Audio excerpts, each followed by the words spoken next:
बिहार और मिथिलांचल की हर खबर देखने के लिए यूट्यूब चैनल सर्च करें, सब्सक्राइब करें और बेल आइकन दबाएं।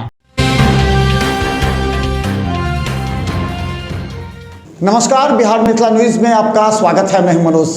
आज एक गंभीर मुद्दे पर हम चर्चा कर रहे हैं, जरा गौर से सुनिएगा। मिथिला विभूति पर्व हर वर्ष होता है और हर वर्ष इसी मंच पर नेतागण आते हैं और बैद्यनाथ चौधरी बैजू के कंधों पर बंदूक रखकर मिथिला मैथिली की बात करते हुए लोगों की तालियां बटोरते हैं। लेकिन जरा सोचिए, क्या मिला बैद्यनाथ चौधरी बैजू को? क्या बैद्यनाथ चौधरी बैजू के साथ अन्याय हुआ है? जो रेल रोको अभियान के साथ मैथिली को अष्टम सूची में दर्ज कराने के लिए आंदोलन की, मिथिला मैथिली की लड़ाई को तेज किया, आखिर उन्हें विधायक नहीं बनने दिया गया। आपको बिहार मिथिला न्यूज की वो खबर याद होगी जब हायाघाट विधानसभा के लिए मुरारी मोहन झा का नाम आ रहा था और फिर बाद में बैद्यनाथ चौधरी बैजू का नाम आया और इस खबर को प्राथमिकता से दिखाया गया था।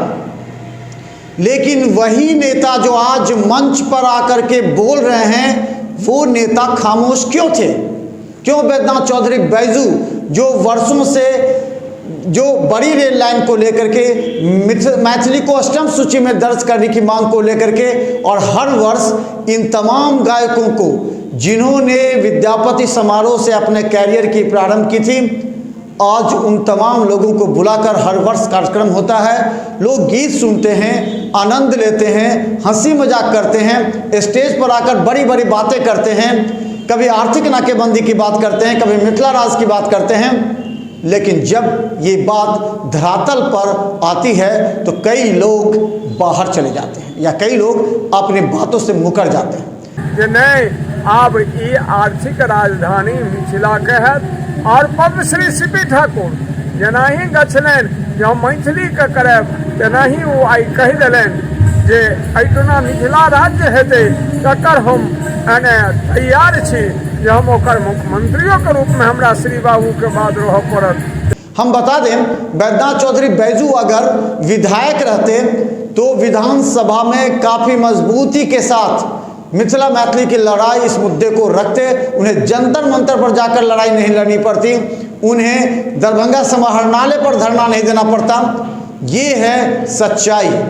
जरा गौर से सुनिए, आखिर बैद्यनाथ चौधरी बैजू आज जब मिथिला विभूति पर्व में वहाँ पर डॉक्टर सीपी ठाकुर आए, जिनके साथ बैजू जी ने लड़ाई प्रारंभ की थी और मैथिली को अष्टम सूची में दर्ज करने की बात की थी, उसी मंच पर केंद्रीय राज्य मंत्री अश्विनी चौबे मौजूद थे। उसी मंच पर मंत्री जीवेश मिश्रा मौजूद थे। उसी मंच पर विधायक संजय सरावगी मौजूद थे, डॉक्टर मुरारी मोहन झा मौजूद थे, ये सभी मौजूद थे। लेकिन किसी ने इस बात का जिक्र नहीं किया कि बैद्यनाथ चौधरी बैजू को उनकी मेहनताना मिलनी चाहिए, जबकि सभी लोग अपनी अपनी बातें करते हैं। आज ये अहम मुद्दा दरभंगा शहर में छाया हुआ है कि बैद्यनाथ चौधरी बैजू के साथ अन्याय क्यों हो रहा है और बैद्यनाथ चौधरी बैजू सिर्फ मिथिला विभूति पर्व करते हुए फिर इसको एक साल के लिए समाप्त कर जाएंगे, फिर जंतर मंतर पर जाकर लड़ाई की दिखाएंगे और दिखाएंगे कि मिथिला मैथिली की लड़ाई हम कर रहे हैं। लेकिन किसी ने यह सोचा कि अगर बैद्यनाथ चौधरी बैजू अगर विधायक होते तो इस मुद्दे को विधानसभा में जोरदार तरीके से उठाते तो और विकास हो सकता था। ये है स्वार्थ की राजनीति। मिथिला विभूति पर्व में गीत का आनंद तो बहुत अच्छा होता है और खासकर बाहर से आए हुए गायकों से आनंद लेते हैं लोग, बाहर से आए हुए कलाकारों की तालियां बटोरते हैं। और जब इसी मंच पर जब नेता भाषण देते हैं तो कई लोग पीछे से हल्ला करते हैं, हो गया जाइए, हो गया जाइए, और अंत में जो मंच के संचालक होते हैं उनको मजबूरी जो भाषण होता है उसको शॉर्ट करना पड़ता है और फिर वही गायकों का कार्यक्रम चलता है। यानी मंच से भाषण देने वाले नेताओं को जनता पसंद नहीं करती है, तो जनता सिर्फ ये पसंद करती है कि बहुत अच्छे मैथिली गायक आकर गीत गाते हैं तो वहाँ के लिए एक मनोरंजन होता है। लेकिन इसके पीछे का सत्य और तथ्य क्या है, इस बात को समझना होगा। ये मिथिला विद्यापति सेवा संस्थान जो मिथिला विभूति पर्व या विद्यापति पर्व समारोह का आयोजन वर्षों से करती है, उसके पीछे का उद्देश्य यह है कि तमाम मंत्री विधायक को मंच पर लाना और उनसे मिथिला मैथिली के लिए वादा करवाना, वो भी जनता के बीच में। सारे रिकॉर्ड भी हैं। लेकिन कितना कुछ हो पाया और नहीं, इस पर भी एक चर्चा करने का जरूरत है। बिहार तो राज्य है, मिथिला बिहार के अंदर है, लेकिन मिथिला की पहचान को आगे बढ़ा करके हर बिहार की सरकार या केंद्र की सरकार ये गौरवान्वित होगा कि मिथिला की पहचान बनी है। आप सिर्फ बैद्यनाथ चौधरी बैजू के कंधों पर बंदूक रखकर मत चलाइए। आप ये देखिए कि बैद्यनाथ चौधरी बैजू को कितना न्याय मिला। क्या बैद्यनाथ चौधरी बैजू के साथ अन्याय हुआ है? आखिर वो लोग कहाँ थे जब बैद्यनाथ चौधरी बैजू को हायाघाट विधानसभा के सीट टिकट मिलते मिलते उनको वंचित कर दिया गया? क्यों नहीं आवाज उठाई उस समय? उन तमाम लोगों से पूछना चाहते हैं। बैद्यनाथ चौधरी बैजू ने सैकड़ों लोगों को नौकरी दी है, किसी न किसी महाविद्यालय में उनके नौकरी के लिए उन्होंने ही प्रस्ताव रखा और नौकरी भी कर रहे हैं। कहाँ थे ये लोग? क्यों नहीं आवाज उठाए? मिथिला विभूति पर्व समारोह जब होता है तो सैकड़ों लोग आ जाते हैं, क्यों उनकी जुबान बंद थी? क्यों नहीं आवाज उठाए? क्यों नहीं आंदोलन छेड़ा गया कि हायाघाट से बैद्यनाथ चौधरी बैजू को सीट मिला जाए? हम जानते हैं बैद्यनाथ चौधरी बैजू को जब निर्दलीय उम्मीदवार होकर शेर छाप के से वो चुनाव लड़े थे और वो हार गए थे।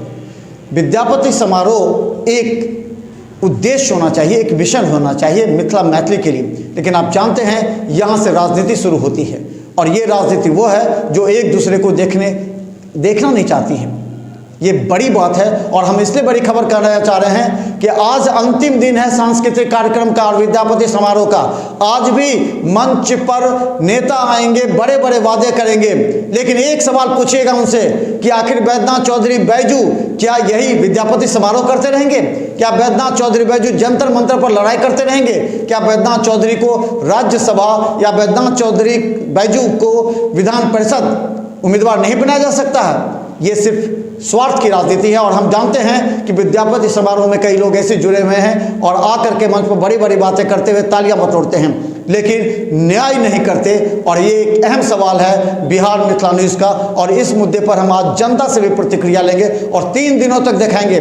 उन लोगों का हम कहेंगे कि विद्यापति समारोह से ज़्यादा महत्वपूर्ण है जो इसका नेतृत्व करता है, जो लंबी लड़ाई लड़ता है और अब उसकी एक उम्र हो गई है। वैसे व्यक्ति के लिए आखिर नेताओं ने, मंत्रियों ने, सांसद ने क्या सोचा है? देखिए बिहार मिथिला न्यूज़ पर, क्योंकि हमारी जुबान सत्य पर रहती है और सत्य के लिए लड़ाई बिहार मिथिला न्यूज़ लड़ती है। आप भी अपना जवाब और कमेंट बॉक्स में अवश्य डालें। देखते रहिए बिहार मिथिला न्यूज़ पर और इस खबर को ज़्यादा से ज़्यादा शेयर करें ताकि मिथिला मैथिली की लड़ाई करने वालों को और मजबूती प्रदान हो सके। धन्यवाद।